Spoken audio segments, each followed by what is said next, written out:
오늘 말씀을 전해주실 우리 이두영 목사님은 대한예수교 장로회 합동총회에서 재판국장님으로 현재 심호하고 계시고 서인천 제1교회 담임 목사님이십니다. 오늘 은혜라는 말씀의 제목으로 말씀 전해주실 때 크신 은혜 받으시길 주님의 이름으로 축복합니다. 우리 나오실 때 우리 큰 박수로 환영해 드리도록 하겠습니다.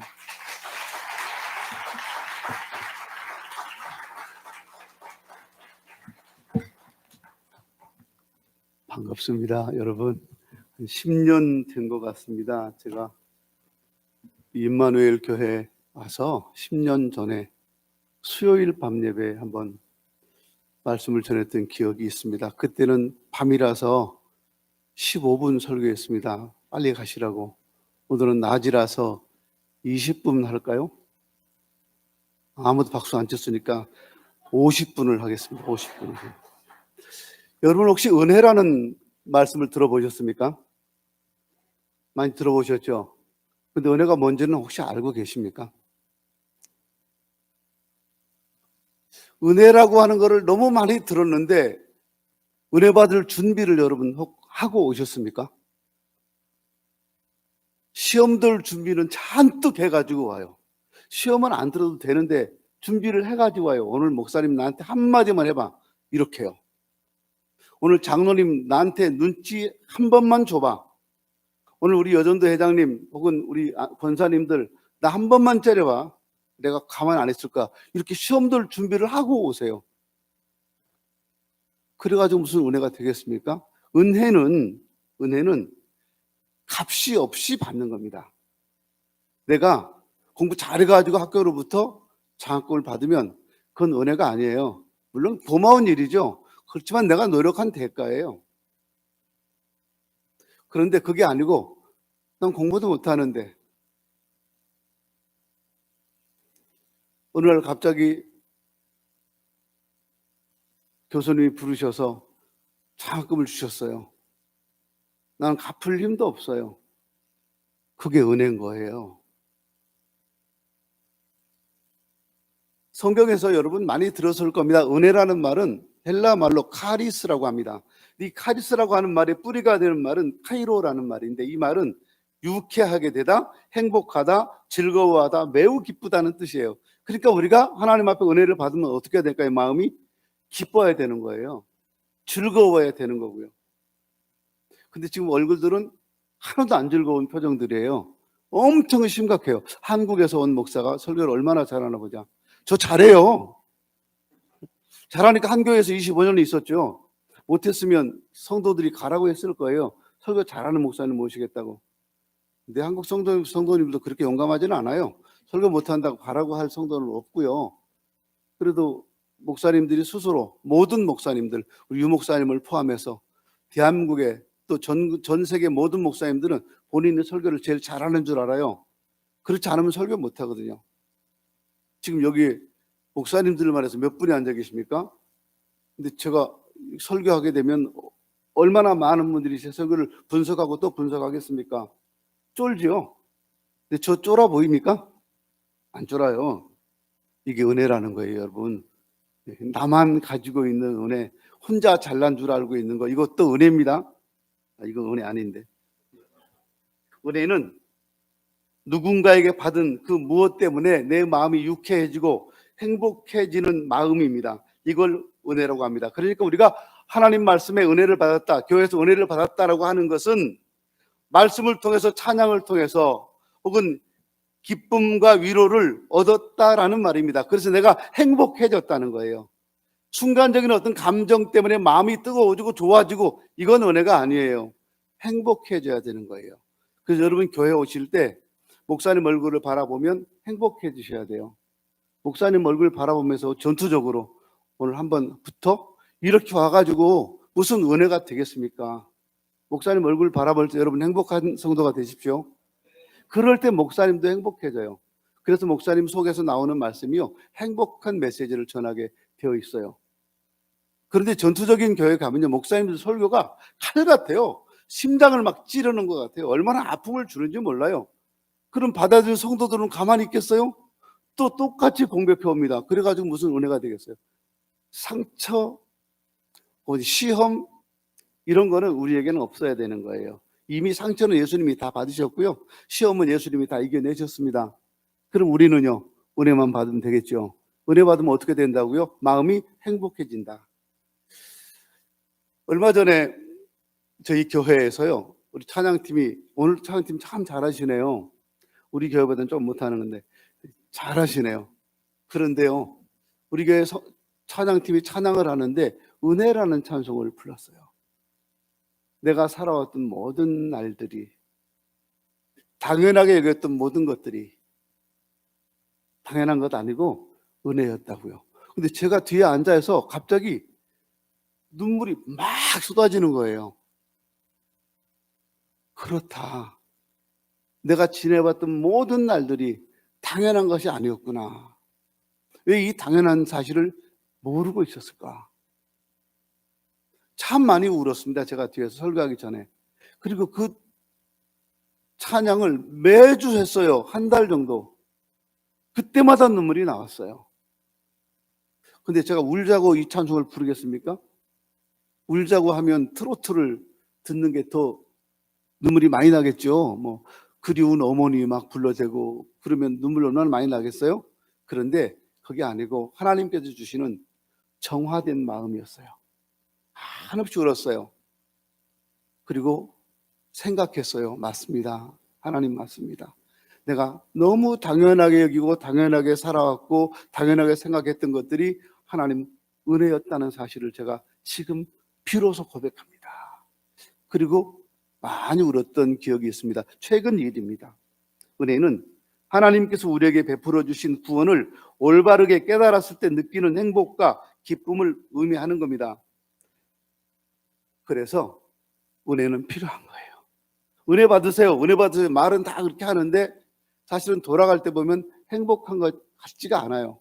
근데 오늘은 여러분 돌아가실 때 다 행복했으면 좋겠어요. 교회 나오실 때 행복한 마음으로 오시죠?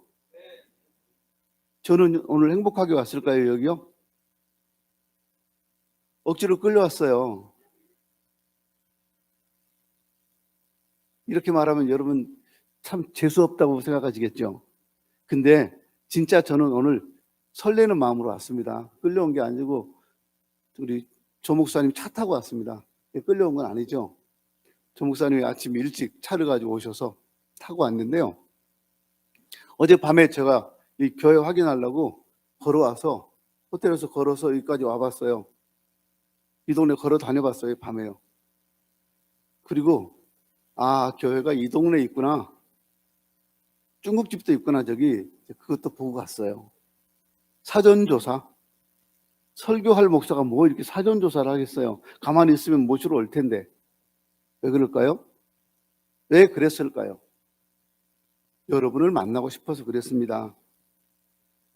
왜 우리에게 은혜가 필요할까요? 하나님은 왜 우리에게 은혜라는 말씀을 사용하셨을까요? 간단해요. 그 이유는요, 하나님의 은혜를 다시 생각하라고. 은혜는 한 번 내가 느끼고 한 번 행복해지고 끝나는 것이 아닙니다. 진짜 은혜는 행복해지지만 행복해지고 난 다음에 삶이 변화되어야 하는 거예요. 내 삶의 변화가 없다면 그건 은혜 받는 사람의 모습이 아닙니다. 삶에 변화가 찾아오는 성도, 그 사람이 은혜 받은 사람이에요. 근데 옛날에 받은 어떤 은혜라고 하면서 순간 내가 느끼던 충동적이고 감정적인 격정적인 뭔가에 내가 기대를 갖고 그게 은혜인 줄 알고 있어요.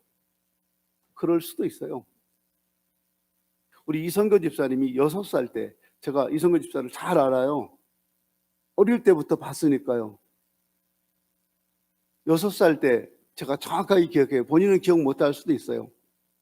제가 부목사 때인데 교회에서 찬양을 하는데 금요기도회 때 이 아이한테 성령이 임했어요. 절제를 못하는 거예요. 그때 불렀던 찬송이 우리 주의 성령이 내게 임하여 라는 찬송이었습니다. 뭐 엄청 빠르게 부르지도 않았어요. 박수를 치면서 금요기도회 때 찬양을 하는데 아이가 성령에 취해서요, 의자에서 일어나서 눈물을 막 흘리면서 그 찬송을 부르는 거예요. 제가 옆에서 겁이 났어요. 아이가 너무 그러니까 겁이 나서 꼭 끌어안아주면서 안수해주면서 절제하라, 절제해라. 계속 그랬어요. 절제를 시켰어요. 그럼 그때 그 한 번의 성령 체험이 평생 지속돼야 되잖아요. 그게 은혜인 거예요. 근데 그때 한 번 그러고 말고 다시는 이런 감정도 없고 감동도 없다? 그럼 좀 문제가 있는 거잖아요. 은혜는 왜 성경 우리에게 은혜를 말씀하시냐면 그 은혜가 다시 생각나게 하려고. 우리가 언제 예수를 만났는지, 언제 은혜를 받았는지, 언제 감동이 컸는지를 기억해야 되잖아요. 그래서 그때로 돌아가는 것이 굉장히 중요합니다. 아, 이때 내가 은혜를 받았어. 그때는 은혜 받을 만한 어떤 뭔가 있었을 거예요. 그게 은혜 아니겠습니까? 성경 여러 곳에 다시 생각나게 하려고 한다라는 표현이 등장합니다. 그리고 다시 생각나게 한다라고 하는 것은 하나님이 우리와 계속해서 관계를 갖고 싶어 하신다는 뜻이 되겠지요. 우리도 그렇잖아요. 누군가를 생각하면 전화도 할 수 있고 누군가를 생각하면 보고 싶기도 하고. 제가 지난 목요일 밤에 필리핀에 왔는데 화요일 날 제가요 우리 교회 어떤 성도에게 전화를 했어요. 요즘 한국에는 가나안 성도가 많습니다. 목사님의 가나안은 아닙니다. 이 가나안 성도가 무슨 뜻인지 혹시 아십니까? 가나안을 거꾸로 한번 읽어보시죠. 시작. 안 나가. 예. 뭘 안 나가요? 교회 안 나가는데 크리스찬이래요. 안 나가. 가나안을 거꾸로 읽으면 안 나가예요. 이 교회 안 나가는 성도가 너무너무 많아요. 코로나 핑계대고 안 나오는 사람이 더 많고요. 우리 교회에 그런 성도가 하나 있었어요. 하나가 아니고 많이 있어요, 지금도. 근데 지금 40살 정도 됐나? 39살 정도 됐나? 고등학교에 근무하는 여자 성도인데 전화를 했어요. 갑자기 비가 오는데 생각이 나더라고요. 갑자기 진짜 뜬금없이 생각이 나서 전화를 했어요. 우리 교회 안 나온 지 7년 정도 됐어요. 전화를 하니까 어머 목사님 그래요. 그래서 제가요 나는 어머 목사가 아니고 이 목사입니다. 그랬더니 목사님 그래요. 너 내 목소리 아냐? 알지요. 나는 네 목소리가 낯설다. 그랬더니 갑자기 막 목사님 막 하다 갑자기 죄송해요. 너 내 생각 한 번도 안 했지? 대답을 안 해요. 그래서 대답하지 마라. 안 한 거 뻔히 아니까. 나는 네 생각했을까? 네가 안 하는데 왜 나만 너 생각하냐? 나도 안 했어. 근데 오늘 비가 오니까 네 생각이 나냐? 저 그랬어요. 비가 오면 생각나는. 그러니까 막 웃어요. 이번 주 올까 안 올까? 대답을 안 하더라고요. 말하지만 안 올 거 뻔히 아니까. 근데 한 가지만 기억해라. 목사님은 너를 기억하고 있단다. 너 이놈 중학교 다닐 때 목사님 얼굴에 수도 없이 뽀뽀해놓고 그때 침이 아직도 얼굴에 붙어가지고 침 냄새도 나고 번질번질 하는데 너는 교회를 안 나와? 저 그랬어요. 제가 뽀뽀 많이 해드렸죠 목사님. 그런 거 하나도 안 중요해. 지금 네가 교회 안 나온다는 게 더 중요해. 난 널 기억하고 있는 거야. 그렇습니다 여러분. 은혜는요 기억하는 거예요. 하나님께서 언제 내게 은혜를 베푸셨는가를 계속해서 기억해야 되는 거예요. 그래서 기억나게 하기 위해서 성경을 우리에게 주신 거예요. 14절을 보니까 내 형제들아 너희가 스스로 선함이 가득하고 모든 지식이 차서 능히 서로 구원하는 자임을 나도 확신한다라고 말했는데요. 여기 가득하다고 할 때 로마서 1장 29절을 보니까 불의, 추악, 탐욕, 악의가 가득 찼다는 말 할 때도 이 말을 쓰고 있습니다. 그런데 반면에 선함이 가득 찼다라고 하는 말은 다른 때 가득 찼다고 하는 에스토스라는 말이 아니라 플레오르라고 하는 단어를 쓰고 있는데 이 말은 갈라디아 5장 22절에 나오는 성령의 열매 중에서요 양선이라는 말과 같은 말로 번역을 해놨어요. 그러니까 선하다는 말은 양선이라는 말과 같은 건데요. 뭐가 다르냐 하면 태어날 때부터 선한 분들 있죠. 우리 유 목사님처럼 엄청 선해 보이시는 분들 있잖아요. 태어날 때부터 아예 그냥 착해 빠졌다. 어디로 빠졌는지 모르겠는데 착해 빠진 분들이 있어요. 말도 그렇게 선하게 하고 남 들을 때 듣기 좋게 말하고, 이건 선한 게 아니에요, 여러분.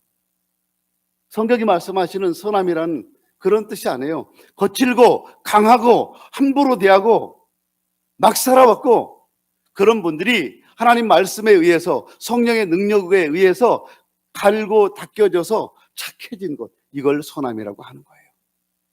이게 선한 거예요. 아주 강했었는데 저 사람이 정말 거칠었었는데, 근데 어느 날 보니까 너무 착해졌어요. 이걸 양선이라고 하는 거예요. 그게 선한 거예요.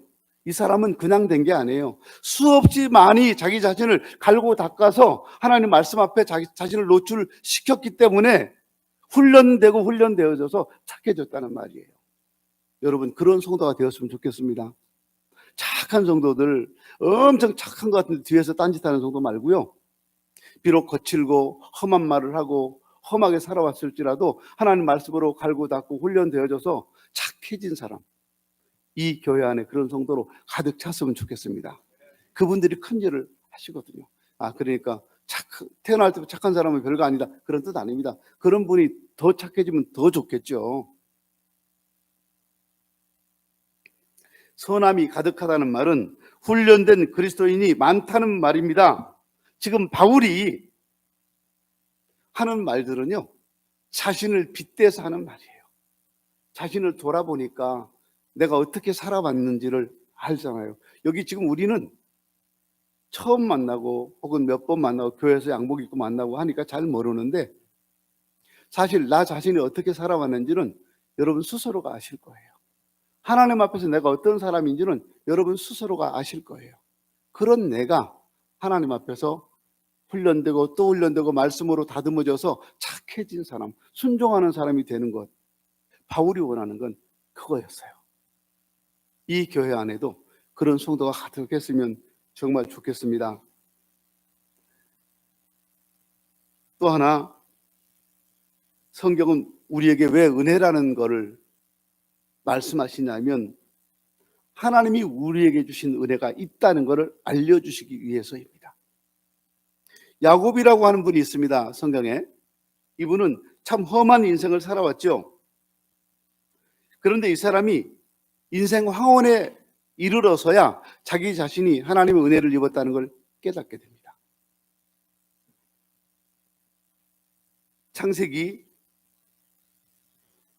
48장 3절 이하에 보면 이런 말을 하죠. 요셉에게 이르되 이전에 가나안 땅 루스에서 전능하신 하나님이 내게 나타나사 복을 주시며 내게 이르시되 내가 너로 생육하고 번성하게 하여 내게서 많은 백성이 나게 하고 내가 이 땅을 네 후손에게 주어 영원한 소유가 되게 하리라.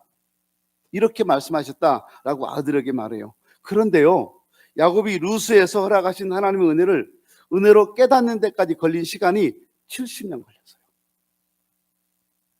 그 은혜를 깨닫고 살아간다고 하는 건 쉬운 게 아니에요, 여러분. 어떤 때는요, 하나님이 내게 베푸신 은혜가 이런 거였다는 것을 실패한 자리에서 느낄 수도 있고요. 어떤 사람은 성공한 자리에서 느낄 수도 있어요. 나는 은혜를 금방 아는데, 교만한 생각일 수 있어요. 모든 사람이 은혜를 은혜로 깨닫고 감사하며 사는 것이 아니라는 겁니다. 하나님이 베풀어 주신 은혜를 은혜인 줄 모르고 제 잘난 맛에 마음대로 함부로 막 살아가는 분들이 있어요. 전 교회에서 제일 싫은 사람들이요, 잘난 척하는 사람들이에요. 교회에서 목사님보다 더 잘나면 안 돼요. 하나님보다 더 잘나면 절대 안 돼요. 그런데 엄청 잘난 척하는 분들이 있어요. 아니, 원래 태어날 때부터 저처럼 이렇게 잘나서 태어난 사람이라면 잘난 척 안 해도 잘났어요. 제가 잘났다는 증거를 대볼까요? 저희 어머니께서 맨날 전화하실 때마다 저한테 아이고 우리 잘난 아들, 저는 어릴 때부터 어머니가 더 잘났다 그래서 잘난 줄 알고 살고 있습니다. 잘났죠? 혹시 잘 빠졌어 그런 분 계세요? 아니죠. 맞아요. 잘난 줄 알고 사업에 성공하면 굉장히 그걸로 교만해져서 교회 전체를 자기가 다 움직이려고 하고 다른 장로님들, 권사님, 집사님도 자기 밑에 두려고 하고 이런 분들도 많아요. 여긴 안 그러시겠지만 한국 교회는 그런 분들이 아주 많아요. 그런 분들 때문에 문제가 생겨요. 아직 은혜를 모르는 거예요. 내가 잘나서 사업이 성공하고 내가 잘나서 자녀들이 잘 되는 거 절대 아니더라고요. 하나님이 주신 은혜로 되는 거예요. 그 은혜를 깨달으면 더 겸손해질 수 있고 더 겸손해질 때 더 많이 성공할 수 있어요. 근데 적당한 선에서 내가 생각했던 만큼 올라서면 내가 노력해서 그랬어. 내가 그때 기회를 잘 잡아서 내가 그때 기가 막히게 선택해서 다 내가 했대요. 근데 여러분 그 기회를 주신 분도 하나님이시고 그런 사람을 만나게 해주신 분도 하나님이시고 사업에 성공하게 해주신 분도 하나님이십니다. 이렇게 좋은 교회를 만나게 해주신 분도 하나님이시고 저렇게 좋은 목사님들을 만나게 해주신 분도 하나님이십니다. 근데 그런 은혜를 몰라요. 한국에 또 전 세계에 얼마나 많은 목사님들이 계시겠습니까? 그런데 진짜 함량 미달인 목사님들이 너무너무 많아요. 저 사람이 어떻게 목사가 됐지? 근데 대부분 다 엄청 큰 교회를 다니매요.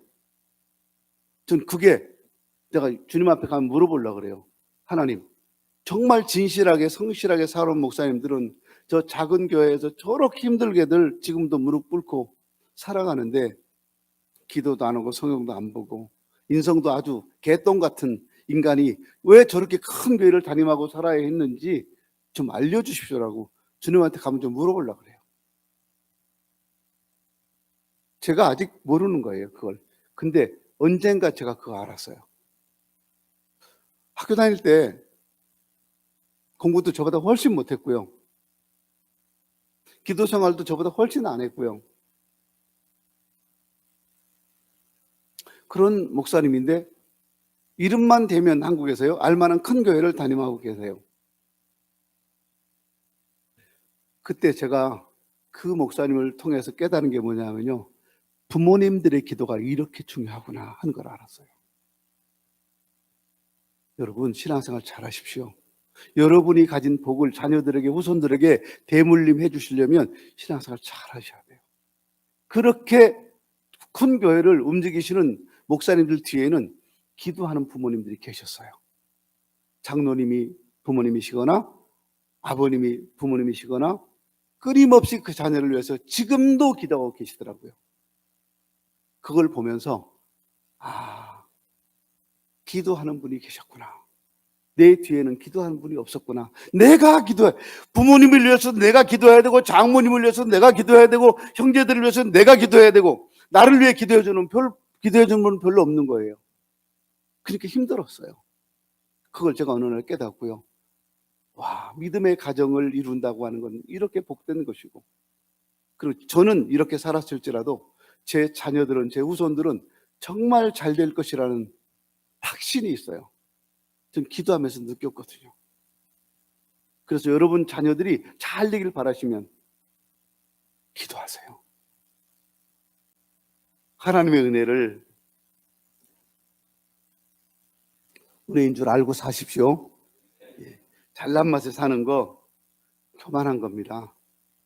내가 지금까지는 내 방법대로 성공했다고 할지라도 그거 하나님이 도와주셨다는 걸 인정하셔야 돼요.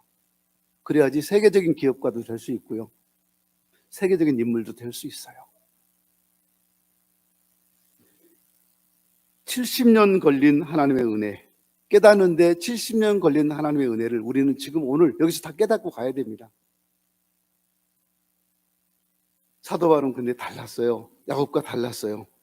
15절에 보니까 하나님께서 내게 주신 은혜로 말미암아 더욱 담대히 내가 대략 너에게 썼다라고 말해요. 그러니까 사도 바울은 하나님께서 바울에게 준 은혜를 깨달아서 로마 교회 성도들에게 복음의 참된 의미를 가르쳐 줬고 그리스도 안에서 함께 지어져가는 행복한 교회 생활을 생각나게 하기 위해서 이 편지를 썼다는 겁니다. 로마서를. 아직 바울은 로마에 가본 적이 없고 로마 성도들을 만난 적도 없어요. 그렇지만 그리스도 안에서 사랑하고 당신들을 만날 걸 기대하고 있다는 거예요. 왜요? 내가 받은 은혜가 있으니까 이 은혜를 전하고 싶어서요. 그럼 바울에게 주신 은혜가 무엇입니까? 한마디로 사람을 죽이는 인생에서 살리는 인생으로 바뀌었다는 겁니다. 이것이 은혜입니다. 예수 믿는 사람들을 핍박하던 자리에서 오히려 예수에게로 사람을 데려오는 사람으로 변해졌다는 거예요. 이것이 은혜입니다. 바울이 느낀 은혜는 그거였어요. 그렇게 바뀌어진 인생, 사람을 죽이는 인생에서 사람을 살리는 인생으로 변화된 인생, 그 인생을 바울이 어떻게 말합니까? 나의 나된 것은 오직 하나님의 은혜로 되었다고 말해요. 이게 은혜잖아요. 사람을 죽이는 인생에서 거칠게 살아왔지만 이제는 비록 가난하고 끼니 걱정을 하지만 그래도 사람을 살리는 복음 전도자로 변했다는 것, 이것이 말로 표현할 수 없는 은혜였다는 거예요. 제가 해외에 계신 분들, 우리 교포님들에게 설교할 때마다 제가 마음에 조심스럽고 말씀드리기가 되게 조심스러운 것들이 있어요. 저는 한국 사람이니까 한국에서 지금까지 살았어요. 그러니까 나라가 어떻든 교회가 어떻든 상관없이 나는 그 속에 묻어서 같이 가는 거예요. 그런데 해외에 나가 계신 분들은 한국이 어떻게 돌아가나 보면서 걱정하고 계시고, 또 이 나라에서는 외국인으로 살아가셔야 되잖아요. 이방인으로. 여기 현지인들하고 다른 대접을 받잖아요. 택시 한 번을 타도 바가지 씌우려고 하고, 어디 가도 남의 나라 사람이라고 바가지 씌우려고 하고, 관공서에 가면 안 해주고. 근데 거기서 여러분 사시잖아요.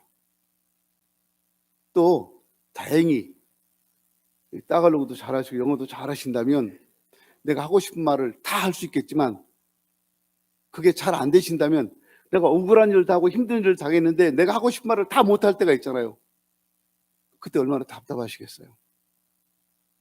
그런데도 이 나라에서 사시는 거 보면 여러분, 그게 하나님 은혜 아닐까요? 그렇게 부족한 부분들이 진짜 많이 있는데 그걸 다 감춰주시고 도와주시고 살아갈 수 있도록 해주시는 분이 하나님이시잖아요. 여러분들 그거 알고 계십니까? 인정하고 계십니까? 제가 필리핀 선교사님 중에 엄청 저랑 친하게 가까이 지내시는 선교사님이 계셔요. 한 분은 저쪽, 여기 어디야? 아주 여기서 좀 먼 곳입니다. 칼로우칸 지역에서 사역하시는 선교사님이에요. 제가 1년에 몇 번씩 그 교회를 가서 있다가 와요. 근데 올 때마다 그 선교사님 보면 마음이 아파요. 헤어질 때 아프고, 한국 들어오시면 제가 그래서 어떻게 해서라도 밥 한 끼라도 더 사드리려고 엄청 노력을 해요. 그리고 최근에 또 한 분이 생겼어요. 조 목사님이에요. 근데 조 목사님은 요즘 한국 들어와 계시다고 그래요. 내가 좀 좋아하려고 그랬더니 한국 계시면 나랑 똑같은 한국 사람이잖아요. 어쨌든 그래도 필리핀 선교사님 중에 제가 두 번째로 좋아하는 선교사님이 됐어요. 선교사님들이 다 좋은 거 아니에요. 저는 선교사를 엄청 싫어해요. 한국에 와가지고 어떤 선교사님들 전화 오면 전화 웬만하면 안 받고요. 바쁜데 나중에 전화 주시면 안 될까요? 그리고 그 전화 딱 차단시켜버려요. 전화하지 말라고. 안 받고 싶은 거예요. 주로 이 필리핀, 마닐라, 여기 마닐라 맞네. 캐존 이런 데 계시는 분들 진짜 전화 많이 오고 많이 찾아와요. 근데 안 만나줘요, 제가. 싫은 거예요. 그분들이 여기서 어떻게 살아간지를 아니까. 근데요, 제가 지금 말씀드린 두 분은 잘은 모르지만 제가 볼 때 정말 진실하게 사역하고 계시죠. 한 분은 현지인 사역을 하시고 조 목사님은 한인 목회를 하셨죠. 참 진실하게 사는 분들이다, 그런 생각을 했어요. 그런 좋은 목사님 만난 거 여러분, 그게 하나님 은혜예요.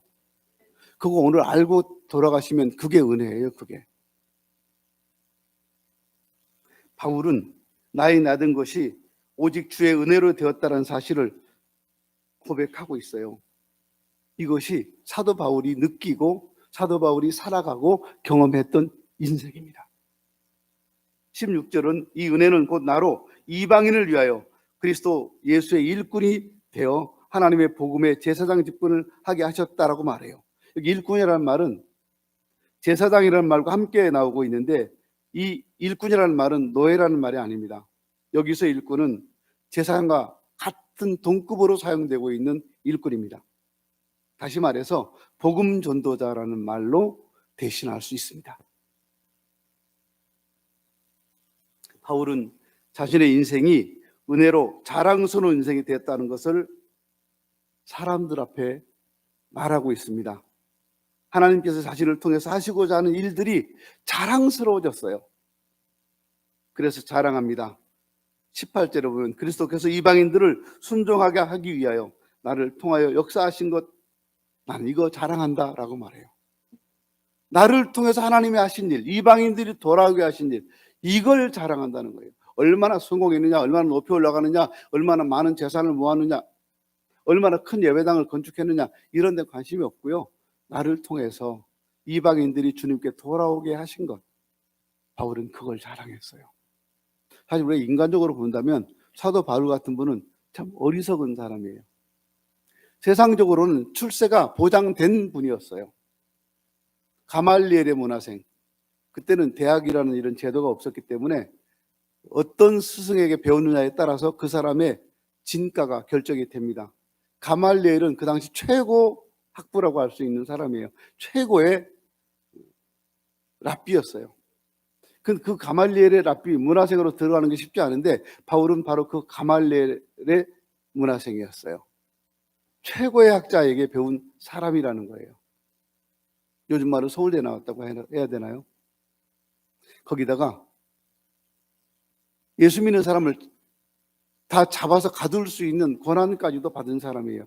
요즘 직책으로 따지면 검찰총장 정도 될 거예요. 근데 그거 다 내려놨어요. 자기 지식도, 사회적인 지위도 다 뭐같이 여겼다고요? 똥같이 여겼다고요. 유식한 말로 배설물이라고 하죠. 그냥 제가 쓰는 말은 똥이에요. 배설물이나 똥이나 급한데 그냥 급하게 말 빨리빨리 줄여서 하면 좋잖아요. 다 똥같이 여겼다는 거예요. 왜요? 예수만 자랑해야 되니까. 이게 진짜 은혜 받은 사람의 모습인 겁니다. 은혜는 사람을 죽이는 인생이었지만 사람을 살리는 사람으로 만들어 주신 것이 은혜였다는 겁니다. 그래서 바뀐 인생을 살았어요. 그래서 진심으로 감사하면서 살았습니다. 나를 불러 살게 하신 내 삶의 자리에 대한 감사가 인생을 자랑의 관점으로 보게 하는 겁니다. 우리는 바울처럼 엄청난 일에 쓰임받지는 못할 수도 있어요. 혹은 더 크게 쓰임받을 수도 있습니다. 그렇지만 우리가 여전히 바울처럼 하나님이 나를 불러 쓰시는 내 인생에 대해서 내가 은혜를 깨닫고 자랑으로 여기고 있다면 우리는 우리가 사는 자리, 내가 서는 그 자리가 은혜의 자리가 되어야 합니다. 그것이 직장이든 가정이든 교회든 내가 머무는 자리는 은혜의 자리가 되어야 합니다. 그럴 때 내 주변에 있는 사람들이 감동을 받을 수 있어요. 오늘은 신앙생활의 가장 중요한 은혜라는 말씀을 나눠봤습니다. 복음은 유행이 아니라 다시 늘 생각하고 또 생각해야 되는 것이라는 걸 기억하시고요. 또 나를 부르신 삶의 자리를 은혜의 자리로 받는 믿음이 필요하다는 겁니다. 이것이 은혜입니다. 또 우리가 늘 부르는 찬송처럼요. 제가 오늘 부르려고 그랬는데 저 찬양 되게 잘하는데 안 불렀습니다. 내가 누려왔던 모든 것들이, 내가 지나왔던 모든 시간이 당연한 것이 아니라 은혜였다는 사실을 꼭 기억하시고요. 이후로 살아갈 수없이 많은 날들도 하나님 은혜로만 가능하다는 걸 고백하며 사는 성도들이 되었으면 좋겠습니다. 기도합니다. 하나님 아버지, 우리가 은혜로 살아왔습니다. 살아왔던 모든 날들이, 지나왔던 모든 순간들이 다 하나님의 은혜였다는 사실을 믿습니다. 그리고 이후로 살아갈 많은 날들도 은혜로만 살 수 있다는 사실도 믿습니다. 은혜 안에서 은혜를 누리며 살아가는 저희들이 되게 하옵소서. 예수님 이름으로 기도 올리옵나이다. 아멘. 이 시간에 당회장 목사님 나오셔서 축도로 예배를 마치도록 하겠습니다. 이제는 우리 주 예수 그리스도의 은혜와 아버지 하나님의 극진하신 사랑, 성령님의 감화, 감동, 교통, 충만, 축복하심이 오늘 은혜라는 말씀을 신비에 새기고 은혜 가운데 떨어지지 않기를 간절히 원하는, 다시 은혜의 줄을 부여잡는 믿음의 사람들 위해, 임마누엘 교회 교인들 위해, 한국의 가나안 교회 위해, 조국 대한민국과 필리핀 위해 이제로부터 영원까지 함께 계실지어다.